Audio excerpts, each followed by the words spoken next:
3 মিনিটের এই ছোট্ট ব্লগে অনেক অনেক স্বাগত আমার সকল বন্ধুদেরকে। শুক্রবার দিন আমাদের বাড়িতেই একটা ছোট্ট করে গেট টুগেদার ছিল। বাচ্চাদেরকে এনগেজ করে দিয়েছিলাম টিভি আর খেলনা দিয়ে। আর আমরা 3 মূর্তি বসেছি আড্ডা দিতে। এখানে রয়েছে মাঝখানে আমি তো রয়েছি, মাঝখানে রয়েছে ডক্টর শ্রেয়সী আর সাইডে রয়েছে সুনন্দা। রান্নাবান্না উপরে হচ্ছে, ওখান থেকে মাছ ভেজে এখানে দিয়ে দিয়েছে, আমরা সস দিয়ে সেটার মজা নিচ্ছি। আর আমাদের গল্পর টপিক হলো আমাদের হাজব্যান্ডের সাথে দেখা কবে হয়েছিল, কিভাবে হয়েছিল। এখানে ডক্টর অতনু মিস্ত্রি রান্নাবান্না করছেন, উনিই দায়িত্ব নিয়েছিলেন কি এবার উনিই রান্নাবান্না করবেন, আমাকে কিছু করতে হয়নি। এখানে মাছের মাথা দিয়ে ডাল করেছে প্রথম তো, আর আমি শুধু এই চাটনিটাকে করেছি, এটা আমের চাটনি। আমাদের মধ্যে সবচেয়ে জুনিয়র হলো ডক্টর অতনু মিস্ত্রির এই ছোট ছেলে আয়ুষ, ওকে খাইয়ে দিয়েছে ওর মা, নাহলে ও ছড়ানো ছেটানো করবে সেই জন্য। এরপর আমার ছেলে আর ডক্টর রাহুলের ছেলে দুজনকে বসিয়ে দেওয়া হয়েছে খাওয়ানোর জন্য। এখানে স্যালাড রয়েছে, চাটনি তো রয়েছে, সাথে ডাল, মাছের মাথা দিয়ে ডাল, আলু ভাজা। আর এখানে কিন্তু মটনটা এখনও কষানো চলছে, বাচ্চারা কিন্তু খেতে বসে পড়েছে।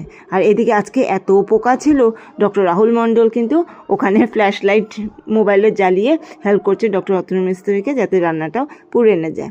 এখানে দুজনকে আপাতত খেতে দেওয়া হয়েছে। সুনন্দাও যেহেতু আমার মতোই কন্টেন্ট ক্রিয়েটার, ও ভিডিও ক্যাপচার করতে ব্যস্ত, আমিও এদিকে অলরেডি করছি। এদিকে ডক্টর শ্রেয়সী বাচ্চাদেরকে খেতে দিচ্ছে। বেশ মজা হয়েছিল। সব কটা রান্নাবান্না কিন্তু ডক্টর অতনু মিস্ত্রিই করেছে। উনি রাঁধতেও ভালোবাসতেন আর খাওয়াতেও ভালোবাসে, সেই জন্য উনি এবার এই দায়িত্বটা নিয়েছিল। বাচ্চাদের খাওয়ার পর আমরা খেতে বসেছিলাম। খেতে খেতে শোনো একটু। এই ছবিখান নষ্ট করে কুঞ্জনা কুঞ্জনা, তোমার ঘরে বসত করে কয়জনা মনে জানো না, তোমার ঘরে বসত করে কয়জনা, তোমার ঘরে বাস করে কারা হায় মনে জানো না, তোমার ঘরে বসত করে কয়জনা মন জানো না, তোমার ঘরে বসত করে কয়জনা। রস খাইয়া হইয়া মাতাল, ওই দেখো হাত ফসকে যায় ঘোড়ার লাগাম। রস খাইয়া হইয়া মাতাল, ওই দেখো হাত ফসকে যায়।